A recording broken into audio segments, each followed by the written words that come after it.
It was one of the worst terrorist attacks before 9/11. Pan Am Flight 103 plunged into a small Scottish town. Tonight, Frontline presents... All these years later, the case is still open. Part 2 of a 3-part special series. The government has moved on. The FBI has moved on. Filmmaker Ken Dornstein's search for those responsible for the murder of 270 people, including his brother.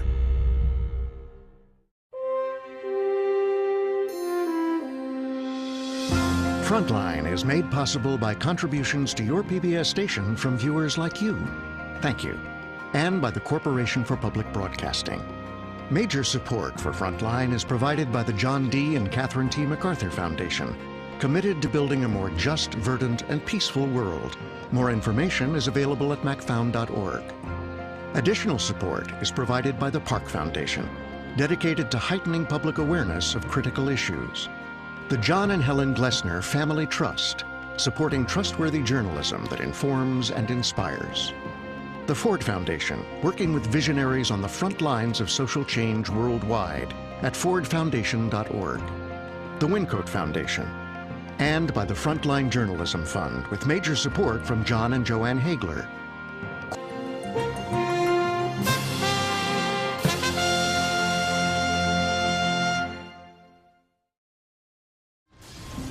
Previously on My Brother's Bomber.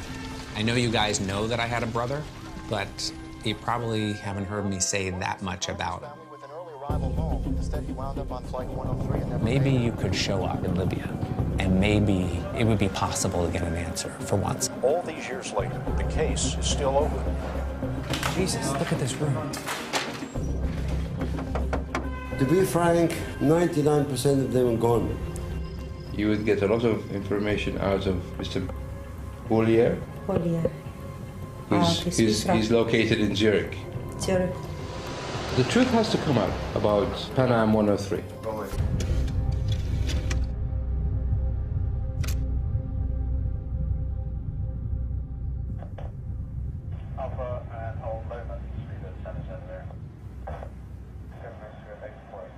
I've often tried to imagine what really happened to Flight 103 on the night of the bombing. The US government wanted to know as well. So in the 1990s, they put a Lockerbie-style bomb on board this wide-body jet, then watched what happened.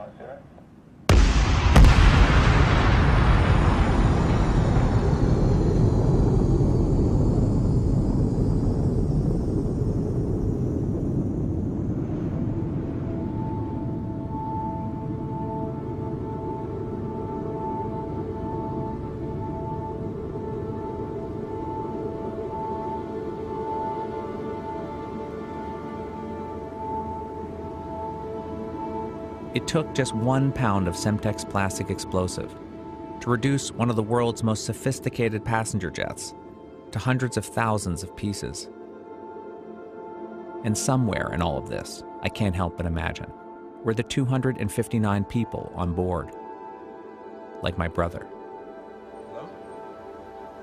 Yeah, Friday maybe. I have a VCR. But I mean, if you want to go see it, we can go see it.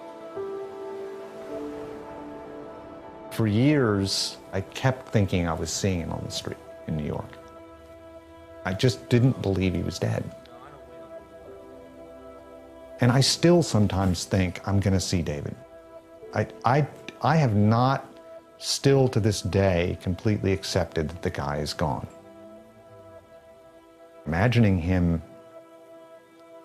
dead because he was so very alive is pretty impossible.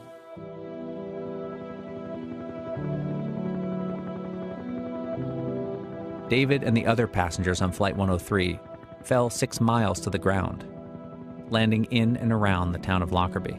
In the ruins of their homes, they searched for the bodies of the aircraft's passengers. Many bodies had to be taken down from rooftops. Some, like my brother, wouldn't be found for days. Donna the border collie knows every inch and every boulder of the crash sites. She has detected human remains as deep as 4'6" under the rubble. She is one of 50. Meanwhile, as the search for victims continued, the police focused hard on finding evidence of who did it. The investigation has turned into a major military-style operation, with troops, police, and volunteers scouring far more territory than anybody thought would be necessary only a day ago. People tend to forget that we actually investigated 845 square miles of that part of Scotland. All day, hundreds of police and soldiers have been searching the hills outside the town. Every single field, river was searched. And nobody was allowed to walk across that field unless he was in line. And as soon as they saw something, the whole line stopped. Now you can imagine how long that took. After months of searching through the debris, the Lockerbie investigators had the breakthrough they'd been hoping for. They found a small fragment of the circuit board from the electronic timer that had triggered the explosion aboard Pan Am 103. That fragment was recovered by our lads up a tree 25 miles away from Lockerbie. It was inside a shirt collar. It was an amazing piece of evidence that you should recover something as small as that. The original investigation came down in many ways to this one small piece of physical evidence. That fragment of circuit board found outside Lockerbie that was matched to the timer that blew up the bomb. It was said to have been made by a small company in Switzerland, run by a man named Edwin Bollier. But who was he? And how exactly was Bollier related to the men I'd been tracking in Libya with my friend Suleiman? It took a while before we met again. And I mean, when you bring me up to speed about this whole thing, there's a lot more that you learned since we've last talked. Right. So you remember we met with Suad? Yeah. And she was, coming to grips with the fact that her husband might have been involved in the bombing. And her brother, YK, said, the truth must come out. Yeah. But then he said at the end, he said, you need to go to Zurich, Switzerland. And it said there was a man there, and his name was Bollier. Mm-hmm. So I decided to make contact with Bollier. He was still in the same office in Zurich. Same place? Yeah, same place. Same place where the timer had been made that they say had blown up Flight 103. Wow. Yeah.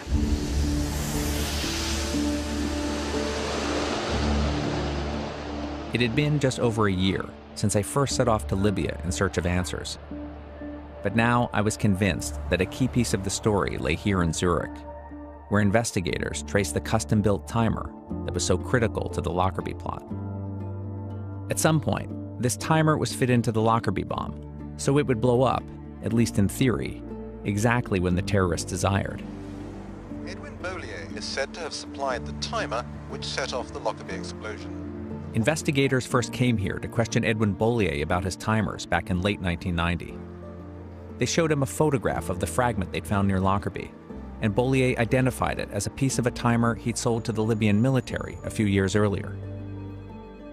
Over the years, however, he's changed his story.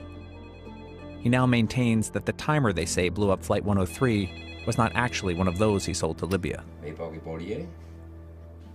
Everything you know about Bollier, how would you characterize his involvement? He was deeply involved with the Libyans, very, very close.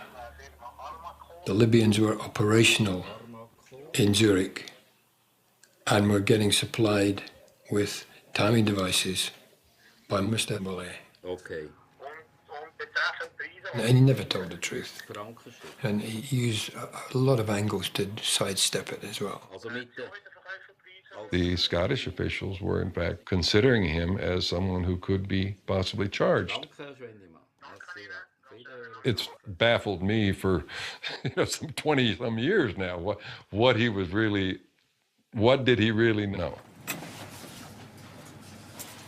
If you came right down to it, could we prove that, he was in Tripoli and they said, hey, Edwin, we want to blow up an airplane and we want to fit this timer into this radio and make sure we don't blow ourselves up in the process of doing it. Can you help us? And we don't have a witness that could say that. I told Edwin Bollier that my brother was on Flight 103 and that I was searching for the truth. And after an initial meeting, Bollier agreed to film with me. Hello, how are you? How are you? Fine. He told so many different versions of his story over the years. I wanted to know what he'd say face to face. People say, you're going to speak with Edwin Bollier. Yeah, he's not trustworthy, Yes. or he's hiding something. Yes. He was involved, he was helping the Libyans. Yes. What's your response to them? I help Libyans, and still I help their people. I'm neutral. Switzerland is neutral, and I'm neutral in this thing. And we will find out the truth, and the truth is clear. I'll show you. Bollier insists that he's simply a contractor who sold electronics to the Libyan military. But I wanted to walk through the story with him, step by step. This was the office. Badri rent this office from Ebo. Huh? This office goes like this size. We began with the fact that the Libyan businessman, Badri Hassan, had rented office space from Bollier the year before the bombing. Badri's partner in the Zurich office was Abdul Basit al-Magrahi, the man who would later be convicted for the Lockerbie bombing. Abdul Basit al-Magrahi. Yes. What was he like as a person? What was his character? Was he... Tip-top, clear man. Normal, good man, yes. Did you believe that he was involved in the bombing of Flight 103? No. Bollier says Badri and Magrahi were rarely in the Zurich office. But then, just a few weeks before the bombing, Badri came to Bollier with a rush order for timers. Von so einem Timer, was wir fabriziert haben, dass dieses Fragment... The original order for these timers came 3 years earlier, Bollier explained. And the Libyan military in this time have asked us for make a lot of timers, not only these 20, a lot. Bollier hoped for a contract to make more than 1,000 of these timers. And he said he delivered 20 prototypes to the Libyan military. Mr. Azzedine and Mr. Rashid.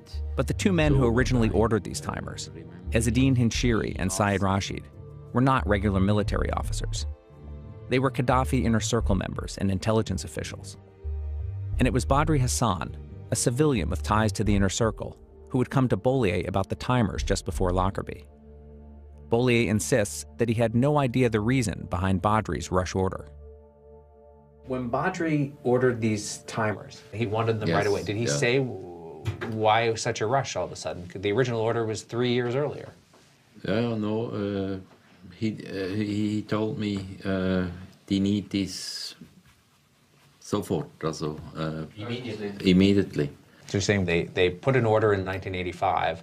It's supposed to be for 1,500. You never hear about it. You're always checking on it. What about the order? Yes. What about the order? Yes, and then all of a sudden, 3 years later. Yes, curious. I guess what I wanted to know, because you had a lot of business with the Libyans, anything about the way they ordered these timers that made you think that they were using them for bombs, for terrorism? Was there anything that seemed unusual? I have not heard this, that they need this for such a thing.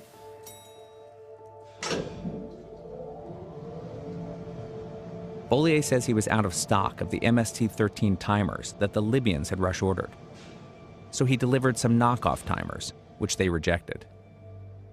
In the end, though, it didn't matter. The Lockerbie judges concluded that one of the original timers supplied by Bollier to the Libyans years earlier had been used to blow up Flight 103. Clearly, he was making and developing timing devices for bombs. Undoubtedly, Bollier didn't care what they were used for as long as he could get the money. He didn't have any conscience whatsoever. He's tied to it by providing the timers. And I think, the question is, tied to it in such a way that he would become criminally culpable in it. Mm-hmm. And there, I think you have to go on the assumption that that might be the case. And you're going to look for any evidence that that might be the case. But I don't think any real evidence that it was ever that was the case ever really turned up. The Scots and the U.S. government had a difference of opinion about Bollier. The Scots, Stuart Henderson will tell you, we looked at Bollier 100% as a suspect. I considered him a possible suspect, but I thought he was probably, I could not envision someone in the West that's a businessman intentionally blowing up a plane. Now, accidentally giving the things to the Libyans or whomever at that time to do this, that's possible. But I could not envision somebody from the West being in cahoots with the Libyans or anybody else to blow up a plane. I found that hard to believe. At the time the FBI first encountered Edwin Bollier, they didn't fully understand his long relationship with the Libyans. It all began in the mid-1970s, when Bollier said he started supplying the Libyans with broadcasting equipment, police radios, fax machines. But by the early 1980s, the CIA began to suspect that he was supplying the Libyans with much more. The details come from this once classified CIA technical report. It explains that in 1984, 4 years before Lockerbie, the CIA uncovered briefcase bombs in the hands of Libyan operatives in North Africa. Semtex explosive inside the suitcase was detonated with a custom-made firing device using Motorola pagers. And these pagers were ultimately traced back to Mibo and Edwin Bollier. There's a whole CIA report on these devices. Mm-hmm.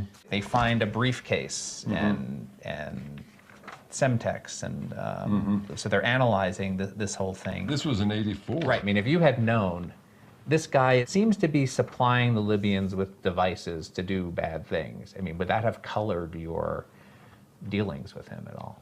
Yeah, it would have certainly given me a little bit different look at who this guy is and what he might be up to. Well, actually, so this report makes clear that the CIA, I think, through the Swiss police, told him knock it off about the pagers back in 1984. It says that he was contacted by the Swiss police about those pagers. So he does seem to have an awareness at some point that the stuff he's making is being used for terrorism, and he knows that that's not right. I think anybody who deals with the Libyans in electronic weapons and things knows that they're probably being used at some point in time in some way for terrorism. Right. But did he give them these timers and other equipment with the intent to blow up airplanes? Proving that's pretty damn hard to do. So just what did Edwin Bollier know about the timing devices he was supplying to the Gaddafi regime? Not long after Bollier first delivered these timers to the Libyans, police seized one of them among a cache of weapons in the West African nation of Togo. Then, just 10 months before Lockerbie, the CIA learned about another of Bollier's timers. It was found in the hands of Libyan operatives attempting to bomb targets in Senegal. The CIA had written detailed reports on the Togo and Senegal timers, linking them both back to Edwin Bollier. But all of this took on new significance in June of 1990, when Lockerbie investigators came to them with the circuit board fragment they'd found at the crash site. The CIA produces photographs of what we call the Senegal timer, after 2 Libyan intelligence operatives traveling with pistols with silencers, Semtex, blasting caps, and this timer were arrested by the Senegalese government. And it was sort of like, if we can establish that Mibo made the Senegal device, they probably made the Togo timer as well.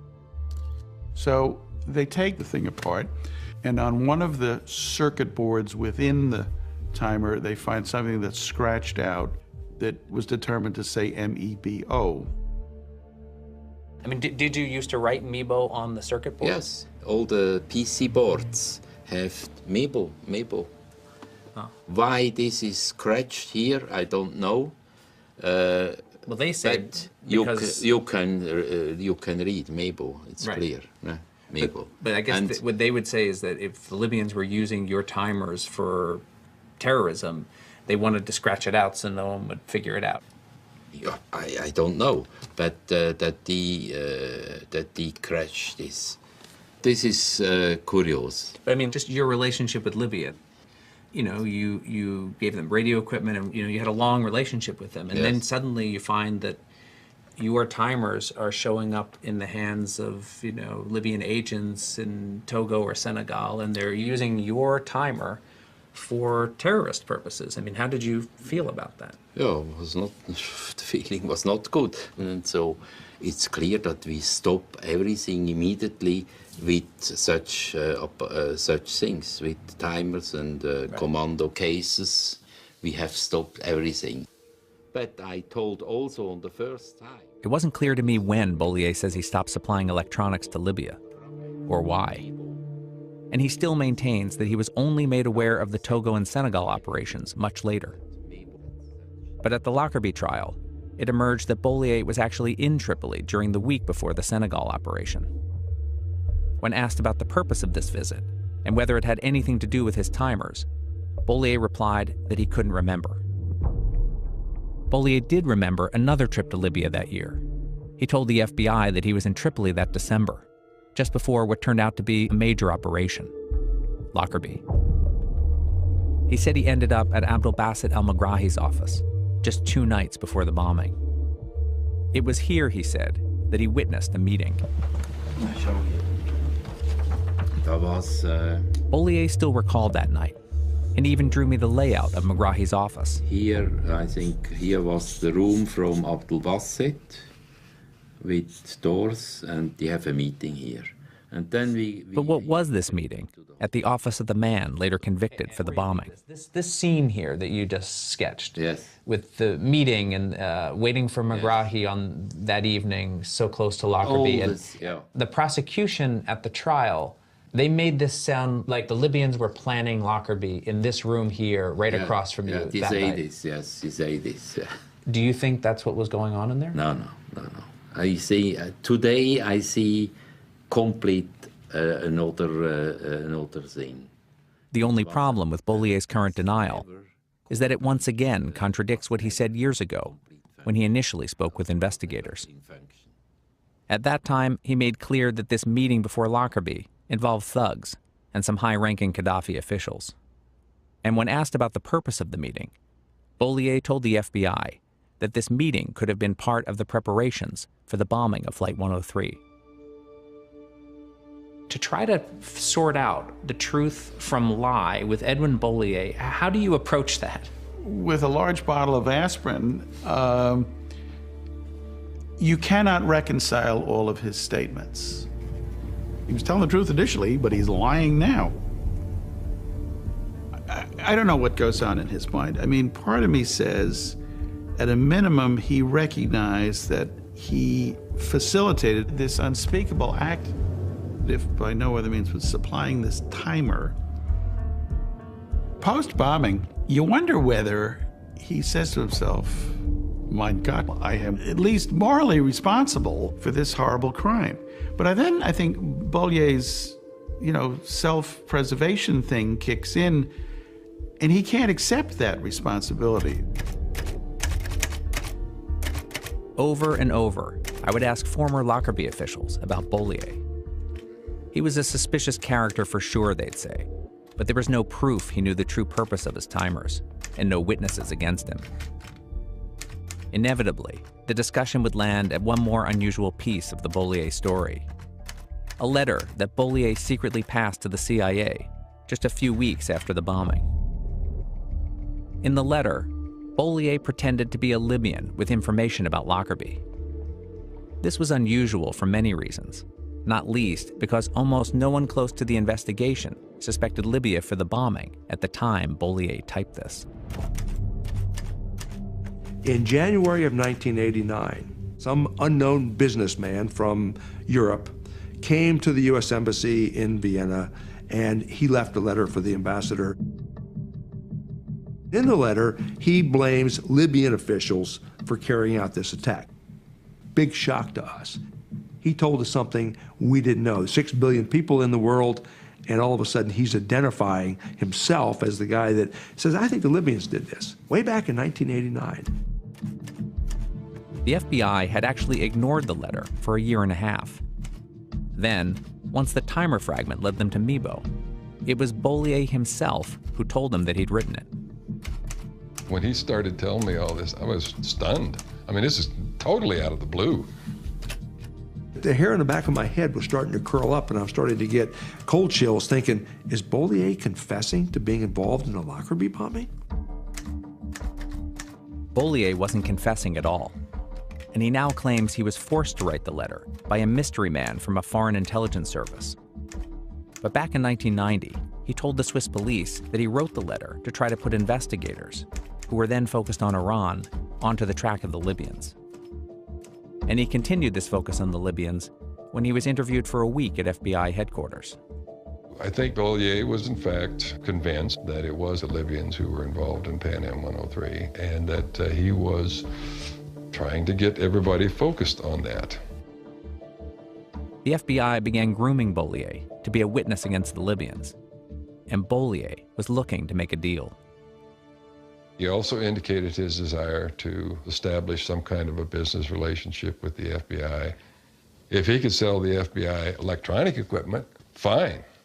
If he could work for the FBI as an undercover agent with his Libyan pals, fine, he'd do that. And I think if the Libyans made him an offer to work undercover for him against the Americans and the Brits, fine, he'd do that as well. The point being, I think he was interested in making money for himself, is what it was. And so I think he came back from the FBI disappointed, and it was really shortly thereafter that he started changing sides. Edwin Bollier, Mebo's owner, was a slippery and unconvincing witness. By the time Bollier testified at the trial of the Libyans, he attempted to discredit much of the prosecution case. He claimed the timer fragment he'd admitted was his back in 1990, the key piece of physical evidence linking the bomb to Libya, was essentially a fake, planted by unnamed conspirators to frame him and the Libyans for the bombing. And Bollier's been trying to prove that he's been the victim of a fraud ever since. So you're saying it wasn't Libya? Yes. And it wasn't Abdel Basset al-Megrahi, Yes. and it wasn't your timer? Yes. And we don't know who fabricated the evidence against Libya and you? Yes. We know nothing? Yes. Yeah, true. When you see from this side, we know nothing.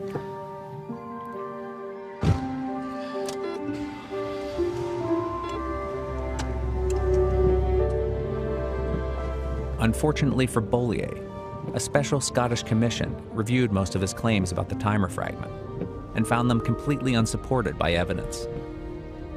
And his idea of an international conspiracy to link him to Flight 103? The commission strongly suggested that this was pure fantasy.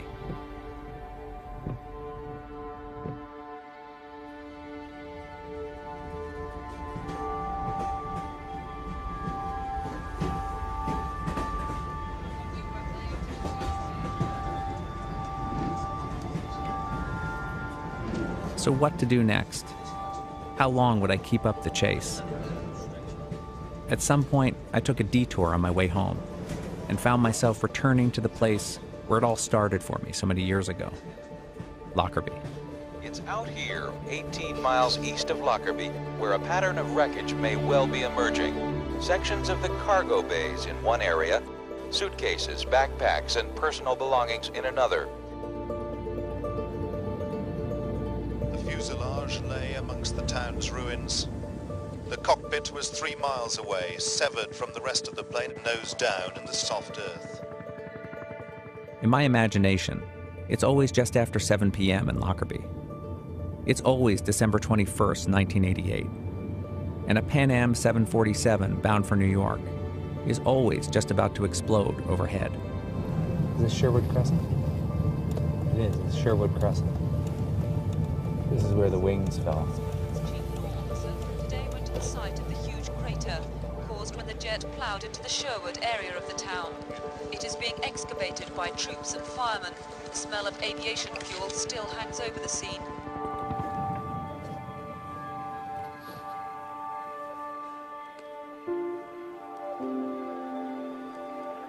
Overhead is a helicopter which is lighting the scene for rescue workers. I can see that people, there are dozens of people wandering around trying to come to terms with what has happened. The cockpit landed just in this field over here. And the lights on the panel, you know, the instrument panel, were still sort of lit. And, you know, then somebody had to go up and actually see if any of the crew had survived.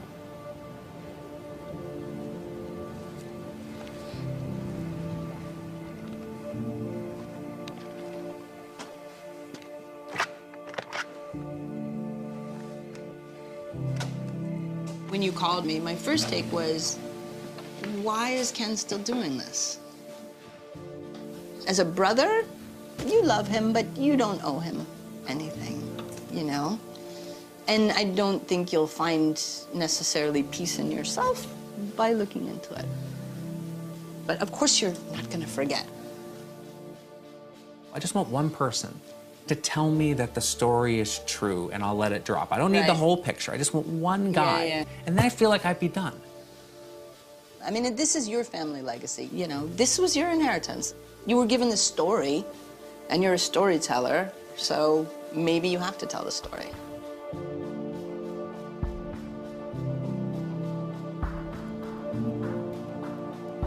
I mean, you're not gonna bring David Dornstein back.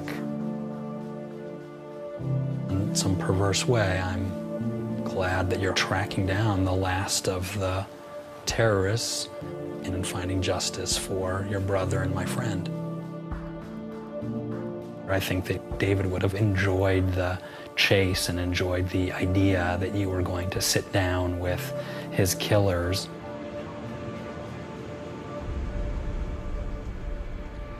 That, of course, was the plan, to track down the remaining suspects.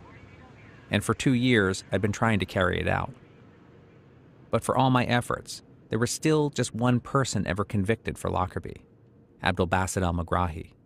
And he continued to protest his innocence now that he was back home in Libya.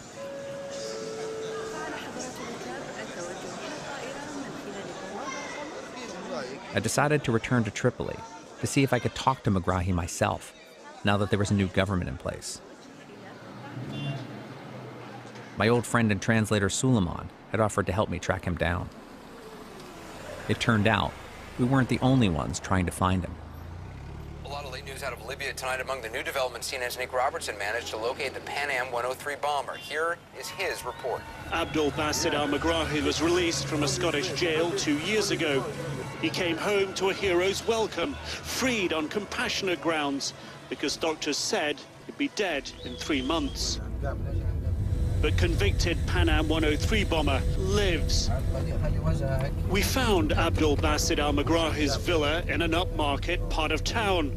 At least 6 security cameras and floodlights outside. I don't see the guys, the neighborhood watch guys. This is Megrahi's house. This is where he's been living for the last couple of years. We're going to knock on the door, see if we can get any answer. Hello? For 15 minutes or so, nothing. I remember a reporter from CNN found Megrahi. So let's try the last ditch means, which is just... He tried to jump over the wall of Megrahi's house. Hello? Hello, hello? We tried so many times to go to the place, and we just knock on the door. You're gonna park right in front? Yeah. Just okay. Normal, just be yourself. The very first time, nobody answered. We spent like an hour there. Every time we go, we discuss how we can approach them and how to explain a foreigner, let alone a foreigner who wants to film with Megrahi. At that point, we all thought that Megrahi was brought back to Libya under, bogus, sick leave or something, that, he was supposed to die 2 years before, but he didn't. And we then realized that the guy was actually dying. No answer.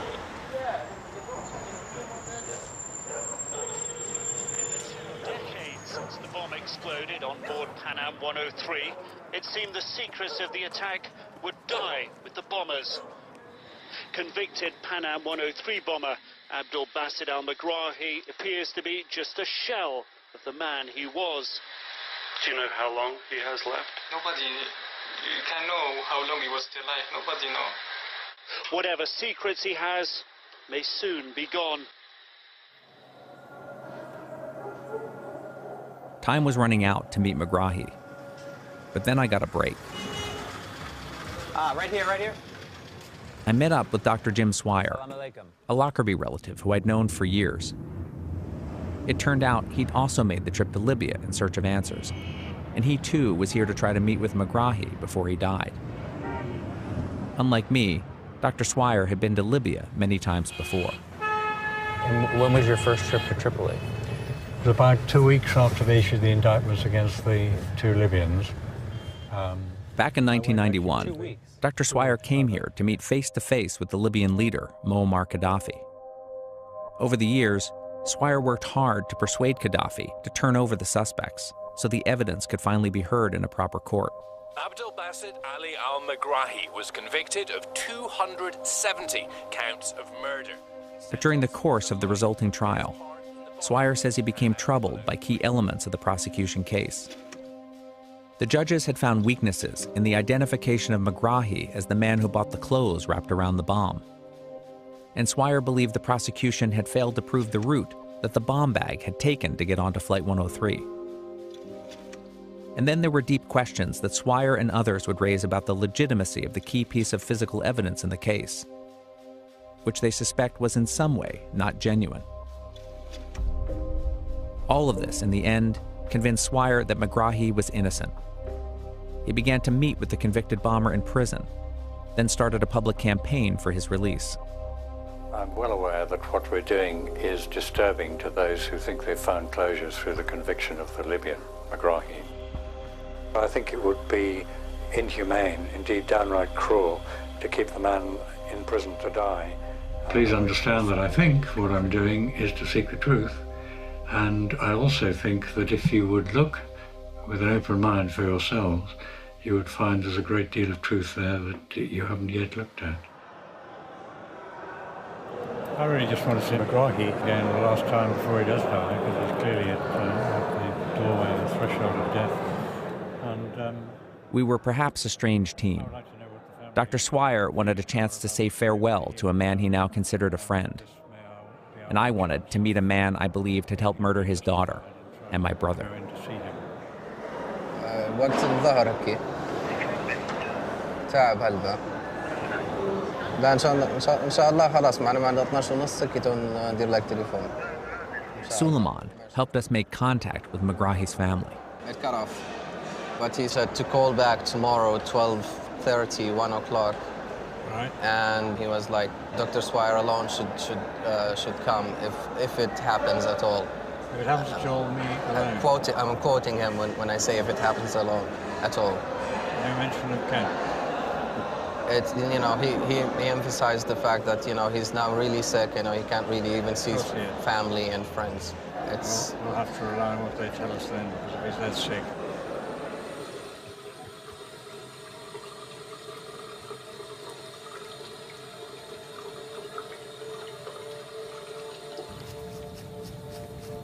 The plan was to show up at Megrahi's house with Dr. Swire. I was unlikely to get in, but if I did get my moment alone with Megrahi, it was the kind of thing I felt I needed to capture. This buttonhole camera goes right through the button. Camera's right in the hole there. All of these buttons have been made to look the same. And the problem is getting it to film straight, so we're going to just test this here. Okay. It looks like it's pointing at me. I mean, I can look. Hey, it's not bad. Yeah. Look at that. Good to meet you. Thank you. Nice to meet you. Thank you for See what with us. Now tell me all of your secrets. Suleiman tried to discourage me from secret filming in Libya, and Dr. Swire didn't know at all about my hidden camera. Oh, hello, this is Jim Swire. Oh, Khaled, hello. Oh, bless you, thank you. But I felt the situation was just unusual enough to justify it.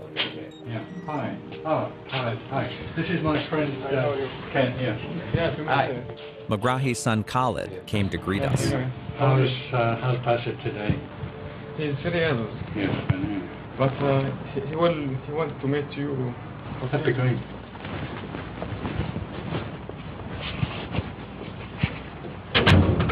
you hear it? Someone is saying, try to jump over the wall.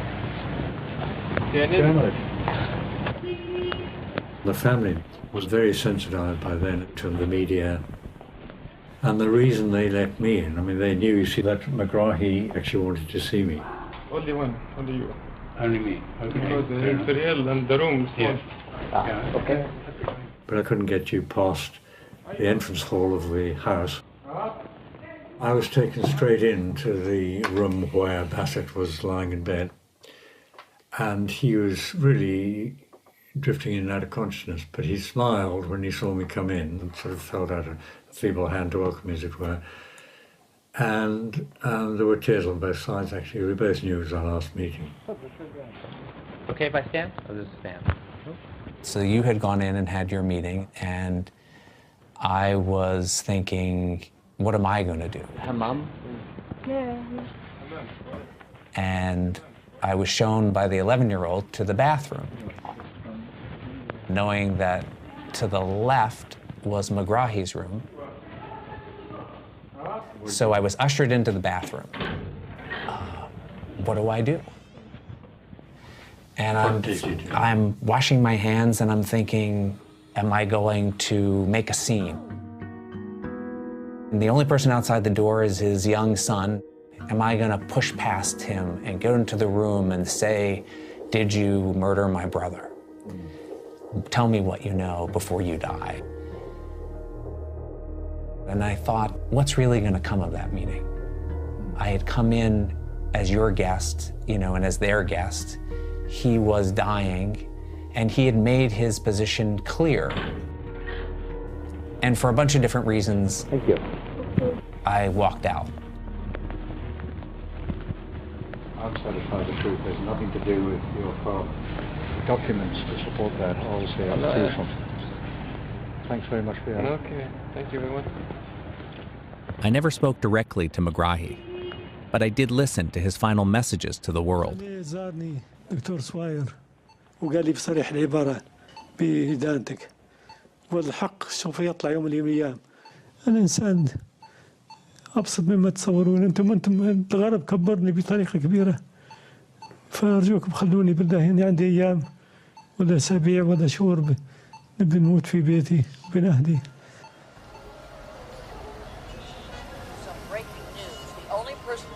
In the 1988 Lockerbie bombing has reportedly died. McGrahy always said that he would prove his innocence before he died, was never able to do it. It always appears that it was unlikely that one person could have been behind such a complex operation, and that other elements... My idea had been to talk face-to-face with just one of the men involved in my brother's bombing. But after several trips to Libya, I'd come up short. Dr. Swire might suggest that this was significant. There's no one to talk to, perhaps, because it wasn't primarily the Libyans who did it. But I wasn't prepared to accept this. I kept coming back to this video I'd gotten out of Libyan state TV. I was convinced it confirmed key parts of the story of Lockerbie, if only I could fully understand it.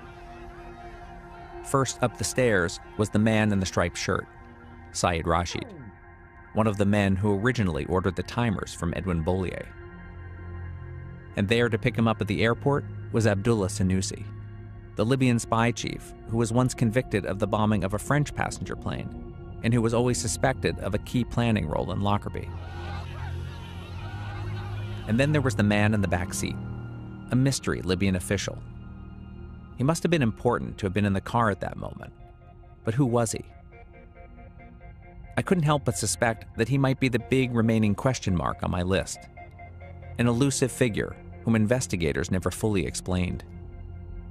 You mentioned this mysterious figure. I don't know how his name came into it, but... Abu Aghila Massoud? Yeah. Massoud's name came from the CIA. And I think the information that we'd gotten that he was a technical guy, maybe he's the guy that hooked up the bomb. But he's one of those guys that we could never identify. When the Scots went to Libya in 1999, they asked about Massoud, and they said, we don't know who he is. Can't identify him. No idea who this guy is. The name of Abu Aghila Massoud first surfaced during the investigation. It came from a low-level Libyan intelligence agent who secretly provided information to the CIA. In the days and weeks before Lockerbie, the witness observed Abdul Basit al-Megrahi traveling to the island of Malta, where the Lockerbie bomb was said to have originated. And traveling with him was the mystery man, Abu Aguila Masood. The CIA suspected Megrahi and Abu Aguila of being on some type of technical intelligence operation very close to the time of Lockerbie, but that's all they seemed to know. We had no information that Megrahi was in any way a technical explosives kind of guy. I mean, you know, we could infer, maybe that could have been this Abu Aguila guy, but we really had no evidence to link him to the bomb. Abu Aguila had slipped through the investigators' net, and so did one last man on my list, who I suspected of playing a key planning role in the plot, Nasser Ashur. Nasser Ashur as the key figure in a series of arms smuggling operations. Gaddafi chose Nasser Ashur was Gaddafi's right-hand man when it came to supplying Semtex plastic explosive to Irish Republican Army terrorists in the years before Lockerbie. 150 tons of weapons for the IRA, including 2 tons of Semtex. In my years of work on this story, I only talked to one person who said he knew Colonel Ashur and had actually worked with him, testing bombs in the Libyan desert. Oh, I know him, yes. I know him. I was with him in the desert with the military when we checked all the equipments. Yeah. They make some tests with military airplanes, and I know Oh, right, him this was from that thing, the tests in the desert. Did anyone ever figure out when those tests were? This was in 1987, yeah. The Lockerbie was 88, so it was the year before. It was before. So tell me about that. I was working in Libya in broadcasting. We make news studios, and somebody came from the military. Please, can you come for 2 days in the desert? We make tests for something and so. And they bring me with this Nasser came. They bring me to this desert. Bollier denies that these tests in the desert were related to Lockerbie. But the tests did involve his timers and dropping bombs from airplanes. And at the trial, when Bollier was asked who exactly joined him for these tests in the desert, he said a few Libyan colonels were present, including Colonel Nasser Ashur, the explosive supplier. Bollier said a dark-skinned man was at the tests as well. He knew him only as Colonel Ibrahim, but I still wondered if he was talking about the elusive bomb technician on my list. I remember there was a black colonel also when we make the tests in the desert. Huh? Very dark skin? Yeah, they have a dark skin. And a small man, a small one. I don't know exactly. Right, but what's interesting is that the dark-skinned man seemed to have been the technical advisor, you know, with traveling with Megrahi. The name was, what's the name? Masood Abu Aguila. Masood Abu Aguila. No, I not know this man. I have heard this name possible so sometimes here or... Oh, you have heard the name? Masood Abu Aguila? Possible I have heard the name, but... I couldn't be sure whether Bollier actually knew Abu Aguila. But he did mention a dark-skinned man at several key points in the story. All right, so here's the... this is about the tests you're talking about. Yes. The military base near Sebha. Sabha, yes, exactly. Bollier attended a meeting or discussion centered on problems the Libyans were having with detonating bombs. Yeah. These experiments in the desert was 2 big container bombs by an airplane, and I have written that on a package was Semtex. Okay, so can you see why it's suspicious if you were at a test in the desert the year before Lockerbie, where they were using a timer and detonating a bomb, and there were members of the Libyan military. There was this man, Colonel Nasser, who turned out to be the man who was helping supply Semtex to the IRA, the Irish Republican Army terrorists. I have heard from this, yes. Yeah, so he's there, and this dark-skinned man, he's there, and then you're there, you know. This is why it looks suspicious. Yes. Like you are helping the Libyans make the bomb that blew up Flight 103. No, nothing. No. No, it has nothing to do with Pan Am or something. But they never came to you and said, you're good with electronics, can you help us? No. Can you help us with various devices? We're doing things here. We make for the military service, the military procurement. These men advised that the bomb that needed... I had many more questions for Edwin Bollier, but I think he'd long ago run out of meaningful answers. This thing is curious for me. I don't know. Oh, this was I mean, I can tell you from my own experience that he believes his own story at this point. You could torture him and he'd still tell the same story. You wanted Bollier? Yeah. To be honest, I wasn't satisfied. I wanted so desperately to get Bollier and so desperately to get the Libyans. Yeah. If there's one of them left to get, that's who I'm looking for.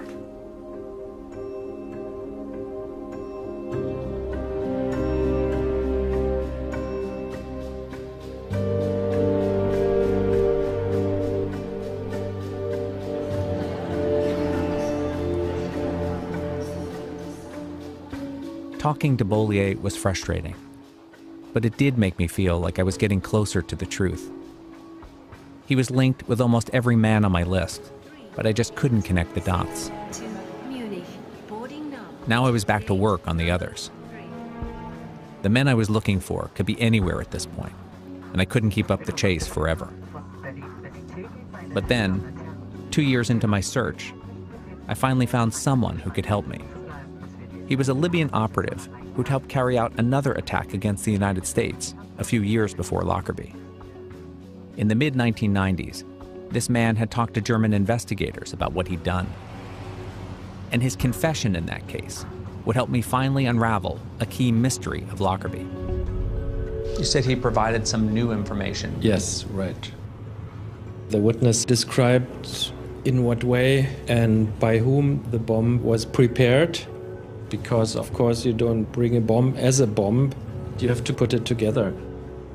So he said there was a bomb expert. A Libyan bomb expert, yes. He mentioned it was a very dark-skinned person. Do you remember the name of that person? He always said, referred to him as Abu Jella. So the hunt is on for Abu Aguila. If he's still alive.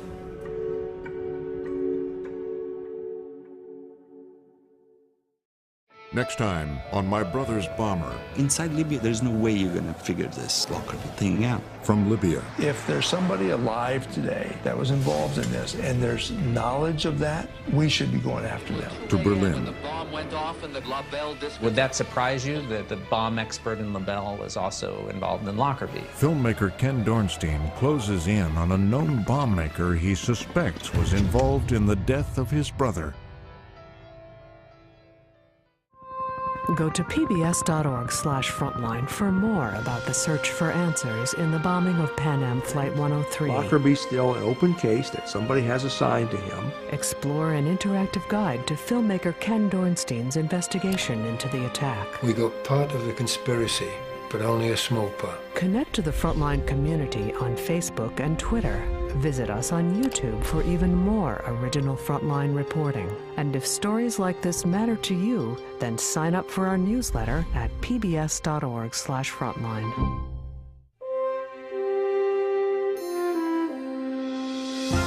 Frontline is made possible by contributions to your PBS station from viewers like you. Thank you. And by the Corporation for Public Broadcasting. Major support for Frontline is provided by the John D. and Catherine T. MacArthur Foundation, committed to building a more just, verdant, and peaceful world. More information is available at macfound.org. Additional support is provided by the Park Foundation, dedicated to heightening public awareness of critical issues. The John and Helen Glessner Family Trust, supporting trustworthy journalism that informs and inspires. The Ford Foundation, working with visionaries on the front lines of social change worldwide at fordfoundation.org.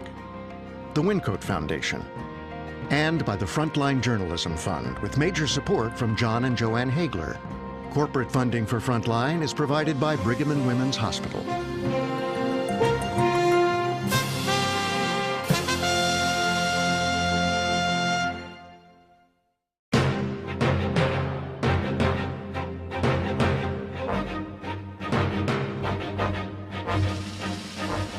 For more on this and other Frontline programs, visit our website at pbs.org/frontline.